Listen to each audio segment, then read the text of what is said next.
Retrouvez le pasteur Grégoire Nguessan tous les dimanches à 18h sur Béni TV. Le fondement de stérilité de la maison d'Abraham. Le fondement de stérilité de la maison d'Abraham. Mais avant de continuer, il faut savoir que tout ce que nous sommes en train de faire, bien-aimé, je suis en train de te parler de la part du Seigneur. Il faut tenir compte de ses enseignements. Et sache que Dieu peut permettre qu'il y ait une grande église qui occupe, par exemple, qui est partout en Côte d'Ivoire, ou plusieurs grandes églises qui sont partout en Côte d'Ivoire. Mais Dieu peut permettre que quelqu'un quitte une cour commune, même un petit coin, et par celui-là, puisque Dieu fait grâce à qui il veut, tu peux être d'une grande église, et Dieu peut utiliser quelqu'un d'une petite église. Ce n'est pas l'église qui sauve. Mais peu importe la taille de l'église, mais c'est la grandeur de Jésus-Christ, la puissance de Jésus-Christ et la réalité, la vérité biblique pour te libérer. Il faut savoir que le Seigneur permet que je parle. Tu entends? N'hésite pas. Entre en contact avec nous. La mission Christ pour la victoire. La délivrance profonde des âmes par la restauration des fondements, le brisement des liens ancestraux. Bien-aimé, jusqu'à ce que Jésus revienne, je serai en train de te prêcher les fondements. Parce que c'est ça la vision. Et donc à ce niveau, c'est la destruction de la racine non profitable.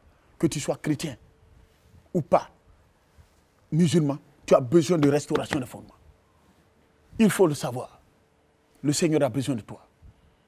Le fondement d'idolâtrie, ça rattrape. Et donc, à ce niveau, il faut veiller sur toi. Tous les actes que nous posons des actes positifs pour que demain, nous puissions vivre de manière positive par la main du Seigneur sur notre vie. Au nom de Jésus-Christ de Nazareth. Le fondement de stérilité dans la maison d'Abraham, la parole de Dieu nous le dit clairement. Genèse 16, verset 1 au verset 2. Sarai, femme d'Abraham, ne lui avait point donné d'enfant. Elle avait une servante égyptienne nommée Agar. Et Sarai dit à Abraham, voici, l'Éternel m'a rendu stérile. Viens, je te prie. Va. Elle dit, viens, je te prie, vers ma servante. Peut-être aurais-je par elle des enfants. Abraham écouta la voix de Sarai. Et donc, bien-aimé dans le Seigneur, voici, Sarah était là stérile. Sarah était là stérile. Mais est-ce que ce fondement de stérilité, est-ce que ça continuait? Est-ce que ça ne s'est pas arrêté au niveau de Sarah? Parce que par la suite, Dieu a permis que Sarai devienne Sarah et qu'elle puisse enfanter Isaac. Et donc à ce niveau, la fin de la promesse, et le Seigneur va permettre la naissance d'Isaac. Mais est-ce que la stérilité n'a pas continué dans leur famille? Bien-aimés, dans le Seigneur, nous allons encore sonder les Écritures pour comprendre, pour savoir, au nom de Jésus-Christ de Nazareth. Bien-aimé, Genèse 25, le verset 21. Et des fois, bien-aimé dans le Seigneur, dans notre prédication ou dans notre marche avec le Seigneur, il faut comprendre que certains vont te dire, non, ça c'est Ancien Testament. Il faut savoir que la vérité de Dieu est une vérité de Dieu. C'est l'ancienne alliance et la nouvelle alliance qui font la Bible. Et donc à ce niveau, ne prends pas ce que je suis en train de dire là. Il ne faut pas prendre ça à la légère. Jésus ne viendra plus te parler de ça. Tu n'es plus ignorant, tu n'es plus ignorante. Ni ta famille. C'est le temps de briser les liens, de restaurer les fondements. Il faut le savoir. Le Seigneur a la capacité. Un enfant de Dieu, du berceau à la tombe, ne passera pas tout son temps à pleurer, à pleurnicher, à souffrir. Mais les fondements renversés peuvent détruire. Mais là, nous sommes dans le cas, au niveau de la maison, maintenant toujours d'Abraham, le fondement de la stérilité. Genèse 25, verset 21. Isaac implora l'Éternel pour sa femme, car elle était stérile. Et l'Éternel l'exauça. Rebecca, sa femme, devint enceinte. Bien-aimés dans le Seigneur, le décor est triste. La situation est gravissime. Et la situation est... C'est-à-dire que c'est compliqué là. Regarde, il y a un mystère. Comment se fait-il que Sarah est stérile? Dieu accorde la grâce. Isaac va naître. Isaac aussi va aller prendre une femme. Rebecca, la femme d'Isaac, elle aussi était stérile. Elle est aussi stérile. Bien-aimés, voyez le fondement de stérilité dans la maison d'Abraham. Attention. Est-ce que ce fondement de stérilité n'est pas aussi dans ta famille? Dans ta famille, il n'y a pas de mariage. Est-ce que ce n'est pas un fondement de, comme on appelle, de célibat? J'ai dit, tout le monde a diplôme, tous tes enfants ont diplôme. Personne ne travaille. Est-ce que ce n'est pas un fondement? C'est-à-dire que, pour ne pas que l'idolâtrie qui fait que personne ne travaille, même avec les diplômes. Des fois même, tu te lèves tôt, tu te bats, tu fais tout ce qu'il faut, tu es dévoué. En tout cas, c'est toi qui entreprends. Tu touches à tout pour ne pas qu'on dise que tu n'as rien fait. Mais ça se solde toujours par zéro. Et des échecs. Et des fois, tu es endetté, surendetté. Et tu es menacé même. Des fois même, par rapport à des convocations même, pour te mettre même en prison. Et tu es traîné au niveau des fois même devant les tribunaux. Bien-aimé, c'est un problème de fondement. Pour Isaac, regardez là. Regardez ce qui va se passer. Abraham et sa femme, Sarai, stérilité, fondement. Après, Isaac naît. Isaac, ça va prendre ça, lui aussi sa femme, Rebecca. Là encore, il y a un problème de stérilité. Quel est ton cas aujourd'hui? Qu'est-ce que tu travailles aujourd'hui? Quelle est la fondation? Ce que tu vis là, Dieu ne peut pas t'éprouver au-delà de ce que Job a vécu. S'il te plaît. Retourne. Je dis, on peut partir à l'église, on peut faire 30 ans dans l'église. Tu peux fréquenter 30 ans l'église sans être converti, sans rencontrer Jésus. Ce ne sont pas les prédications que tu n'as pas entendues. C'est-à-dire que ce n'est pas prédication aussi que toi tu n'as pas donné. Mais regarde, à un moment donné de ta vie, regarde, Abraham a traversé ce temps de stérilité. Après, Sarai a enfanté. Si aujourd'hui, notre père Abraham était là, il rendait témoignage pour dire que lui, sa femme a été stérile et sa femme a enfanté par la suite. Isaac aussi allait le faire pour dire que sa femme Rebecca a été stérile, elle a enfanté.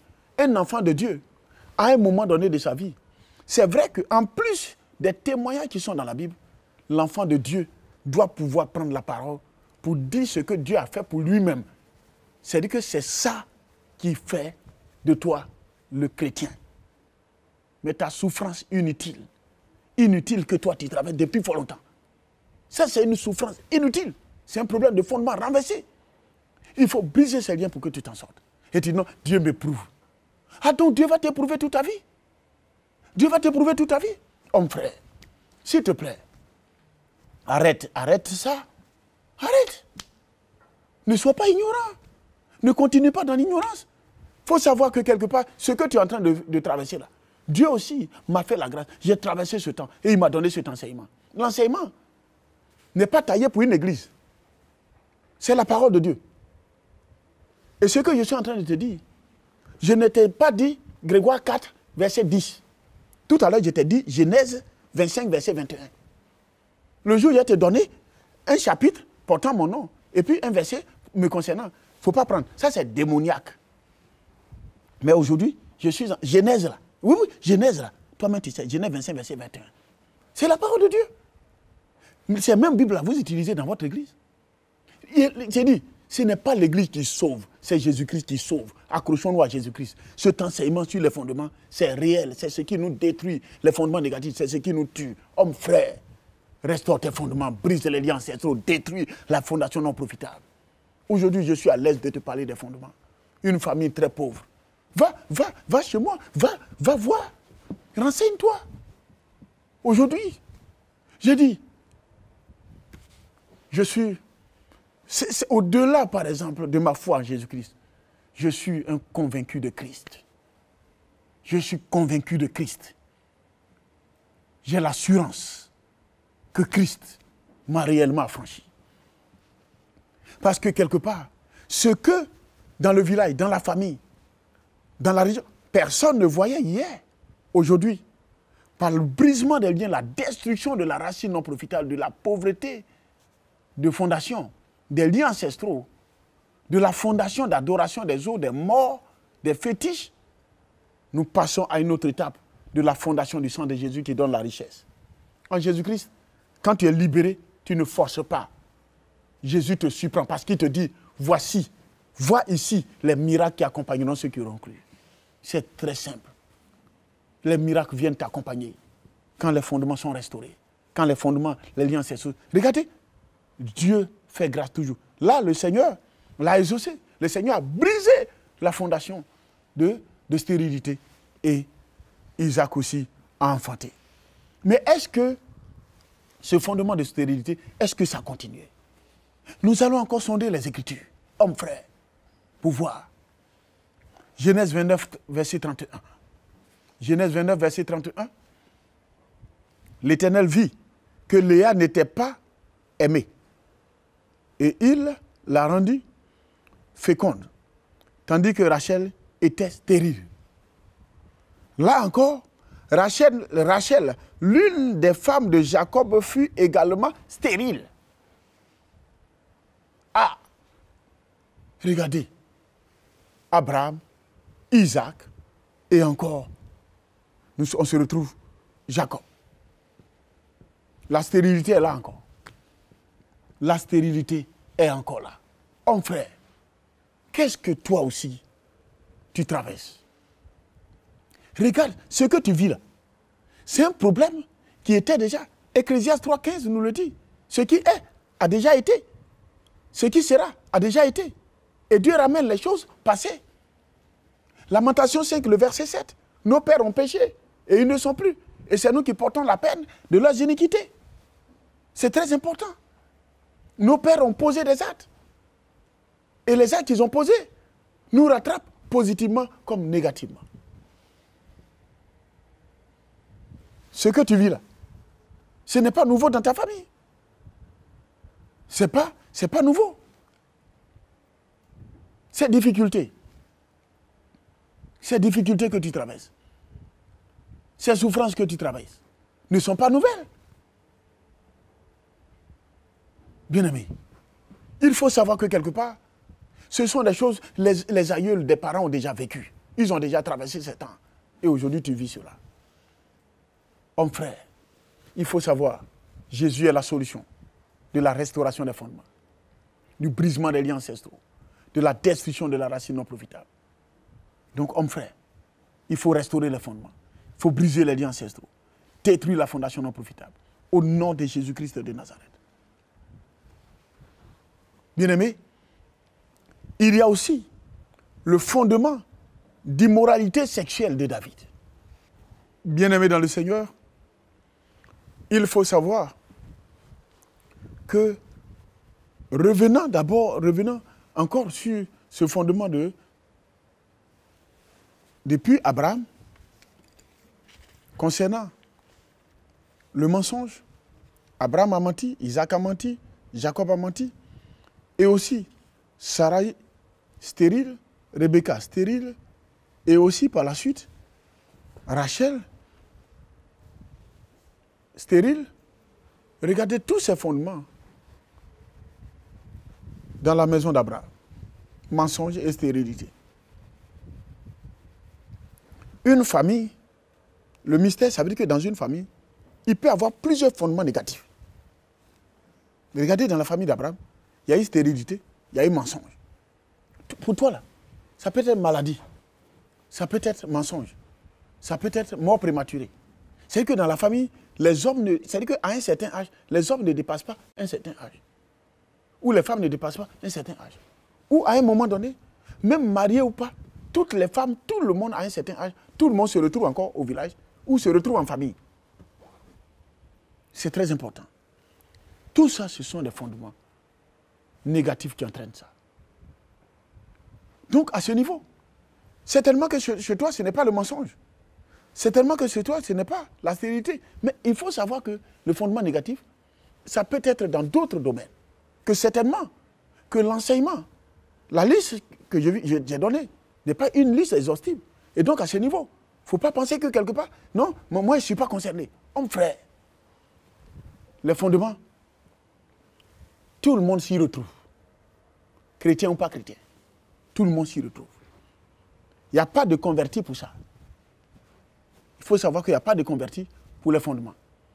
Parce que quelque part, il faut savoir que des fois, on se prête à certaines interprétations des versets bibliques. Non, ça là, si quelqu'un est en Christ, 2 Corinthiens 5, verset 17, si quelqu'un est en Christ, il a une nouvelle créature, les choses anciennes sont passées, toutes choses sont devenues nouvelles. Et des fois, on se met à dire non, ça là, Dieu a déjà fait. Oui, c'est parce que Dieu a déjà fait que je suis en train de te parler de fondement. C'est qu'il a déjà fait là. Il a déjà fait pour Abraham. Stérilité est passée. Mensonge, il a pardonné. Il a brisé. Maintenant, dans la maison d'Abraham, tout ça c'est détruit. Mais dans ta maison là, il n'y a pas de manque. Des fois, par exemple, les gens, ils peuvent vous prêcher l'évangile. Mais ils ne vivent pas ce qu'ils vous prêchent. Ils ne vivent pas.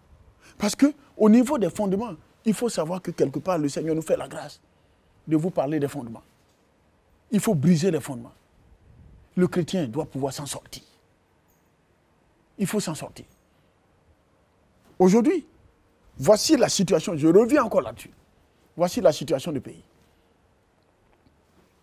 Si nous tous, on s'accorde, vous allez voir que dans cette position, chacun vit, par exemple, le confinement chez soi.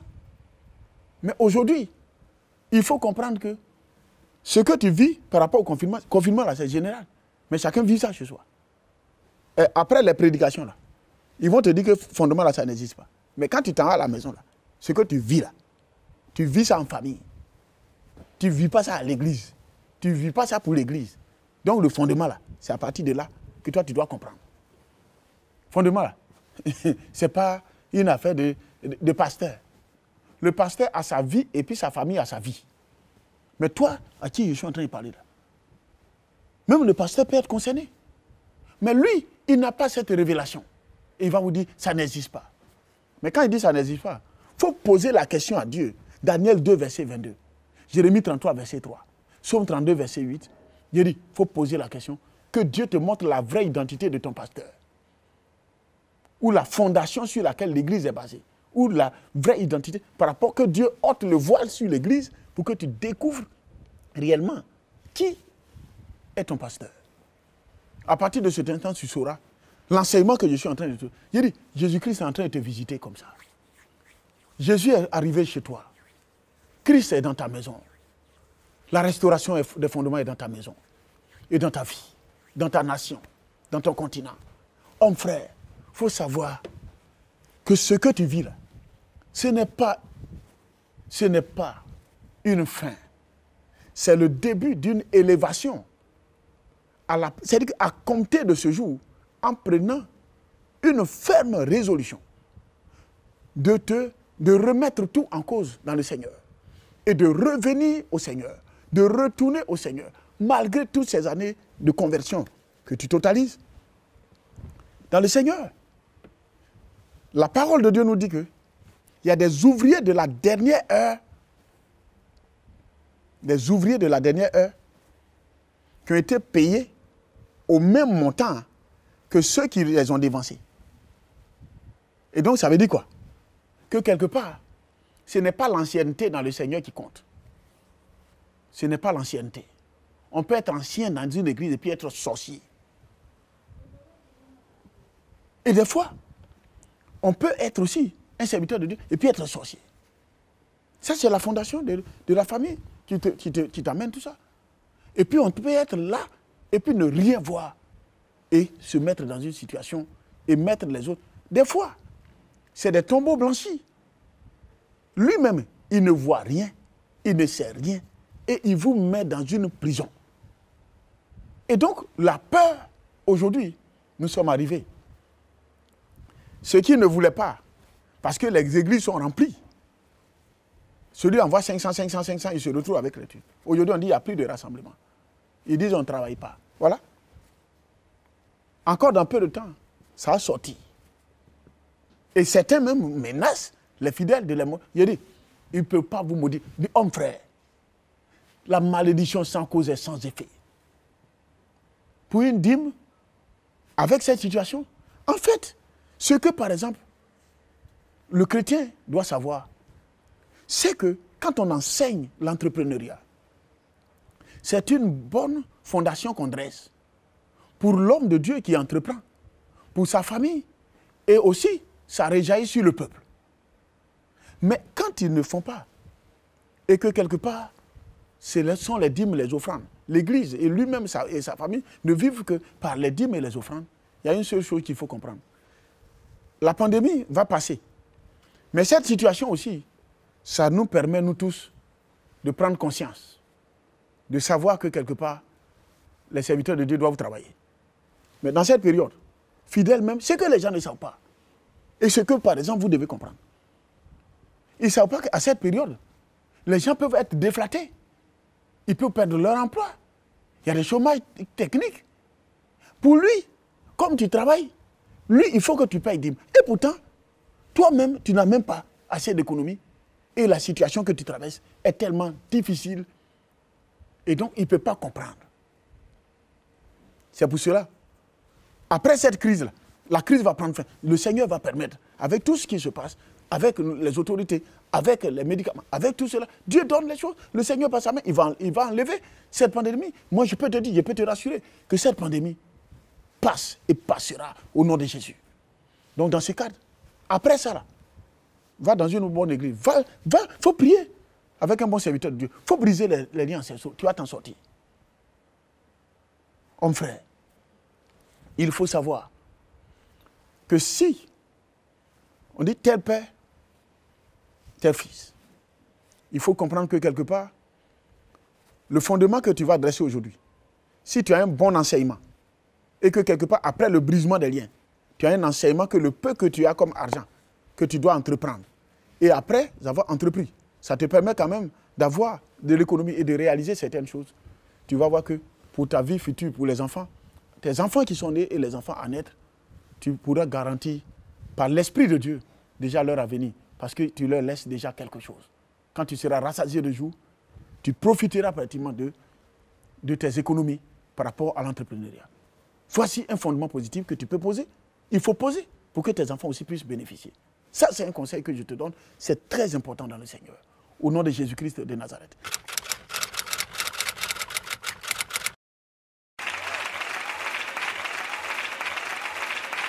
Merci.